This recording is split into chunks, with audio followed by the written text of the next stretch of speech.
East বেঙ্গলের নতুন বিদেশি ইউসুফ এজেজারি তার নাম অবশেষে ঘোষণা করা হলো। এই বিষয়ে বিস্তারিতভাবে আপডেট দেবো আজকের এই ভিডিওতে। থাকছে আজকে এআইএফএফ জুনিয়র লিগের ডার্বি হলো, সেই ম্যাচের কি আপডেট তাও জানাবো আজকের এই ভিডিওতে।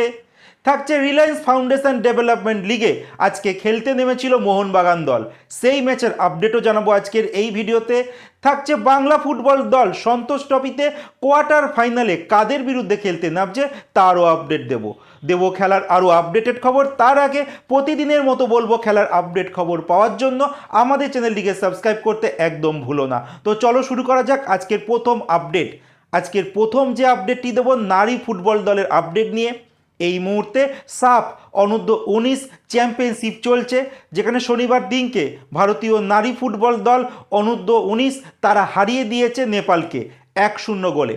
পরবর্তী ম্যাচ রয়েছে বাংলাদেশের সঙ্গে সোমবার দিন 2 ফেব্রুয়ারি ভারতীয় সময় বেলা 11:15 মানে 11:45 থেকে এই ম্যাচ শুরু হবে ভারত বনাম বাংলাদেশের মধ্যে অনূর্ধ্ব-19 সাফ ফুটবল চ্যাম্পিয়নশিপ।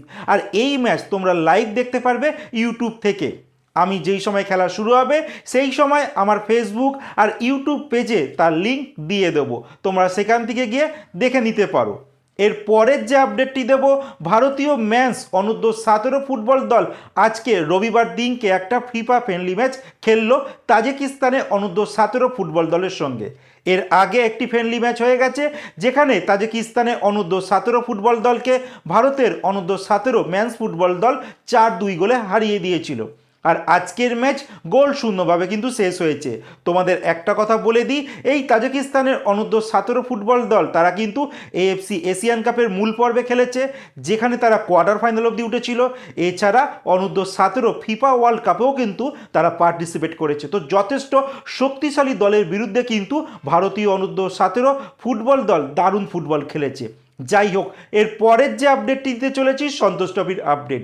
এই মুহূর্তে আজকে রবিবার দিনকে একটি মাত্র ম্যাচ ছিল, যেখানে কেরালা মুখোমুখি হয়েছিল সার্ভিসের সঙ্গে। আর সার্ভিসেস 1-0 গোলে কেরালাকে হারিয়ে দিয়েছে, আর তারা কিন্তু কোয়ার্টার ফাইনালে উত্তীর্ণ হয়েছে।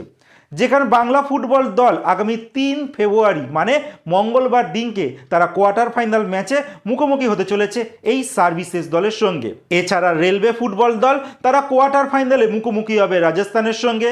তামিলনাড়ু ফুটবল দল তারা কোয়ার্টার ফাইনালে মুখোমুখি হবে পাঞ্জাবের সঙ্গে। কেরালা ফুটবল দল তারা কোয়ার্টার ফাইনালে মুখোমুখি হবে আসামের সঙ্গে।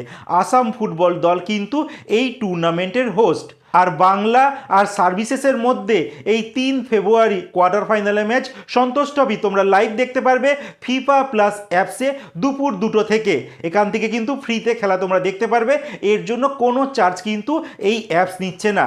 এর পরের যে আপডেটটি তোমাদের দেবো, আজকে আরএফডিএল মানে রিলায়েন্স ফাউন্ডেশন ডেভেলপমেন্ট লিগে মোহনবাগান সুপার জায়েন্ট দল ব্যারাকপুরের মাঠে তারা মুখোমুখি হয়েছিল রাজস্থান ইউনাইটেড এফসির সঙ্গে। আর এই ম্যাচে তারা 3-1 গোলে হারিয়ে দিয়েছে রাজস্থান ইউনাইটেড এফসিকে, যেখানে একাই হ্যাটট্রিক করেছে সুয়েল ভাট, তিনি 3খানা গোল করেছেন। আর মোহনবাগান 3-1 গোলে হারিয়ে দিয়েছে রাজস্থান ইউনাইটেড এফসিকে। এছাড়া এআইএফএফ অনূর্ধ্ব-16 মানে জুনিয়র ডার্বিতে আজকে ইস্টবেঙ্গলের মাঠে মুখোমুখি হয়েছিল ইস্টবেঙ্গল আর মোহনবাগান সুপার জায়েন্ট দল। যেই ম্যাচে প্রথম হাফে 0-0 শেষ হয়, কিন্তু দ্বিতীয় হাফে দুটো দলই কিন্তু গোল করে আর আলটিমেট ম্যাচটা কিন্তু 2-2 শেষ হয়। মানে ডার্বি কিন্তু এবার ড্র হলো। এই বছর দেখা যাচ্ছে বয়স ভিত্তিক থেকে শুরু করে যে কোনো পর্যায়ে ইস্টবেঙ্গল আর মোহনবাগান ডার্বি ম্যাচে ইস্টবেঙ্গল কিন্তু নয় জয়লাভ করছে, নয়তো তারা ড্র করছে। এর পরের আর শেষ যে আপডেটটি দেবো, ইস্টবেঙ্গলের নতুন যে বিদেশি আসতে চলেছে ইউসুফ এজেজারি, তার নাম অবশেষে ঘোষণা করে দিল তার শেষ ফুটবল ক্লাব, যেই ক্লাবটির নাম তানজং পাগার ইউনাইটেড এফসি। তারা আজকে তাদের সোশ্যাল মিডিয়া পেজে অফিসিয়ালি ইউসুফ এজেজারিকে কিন্তু থ্যাংক ইউ জানিয়ে দিয়েছে। মানে ব্যাপারটা কিন্তু পরিষ্কার, এইবার তিনি ইস্ট বেঙ্গলে খেলতে চলেছেন। এবার কবে আসে সেই দিকেই নজর থাকবে, কারণ এখনও অবধি অবধি তিনি ইন্ডিয়াতে আসার জন্য ভিসা পায়নি, তারপরে তিনি দ্বিতীয়বার আবারও অ্যাপ্লাই করেছে ভিসার জন্য। এবার দেখা যাক খুব তাড়াতাড়ি হয়তো সমস্যা মিটে যাবে, তারপর তিনি ইস্ট বেঙ্গলে যোগদান করবে। বাট ইস্ট বেঙ্গলের তরফ থেকে এখনও অবধি কোনো অ্যানাউন্সমেন্ট আসেনি, কিন্তু তার প্রাক্তন ক্লাব তানজং পাগার ইউনাইটেড এফসি তারা কিন্তু অফিসিয়ালি তাকে থ্যাংক ইউ জানিয়ে দিয়েছে। তোমাদের কি মনে হয় হামিদ আহাদাত আর হিরোশি ইবুসুকি তাদেরকে ছাপিয়ে যেতে পারবে ইস্ট বেঙ্গলের এই নতুন বিদেশি ইউসুফ এজেজারি? কমেন্টে জানাতে একদম ভুলো না।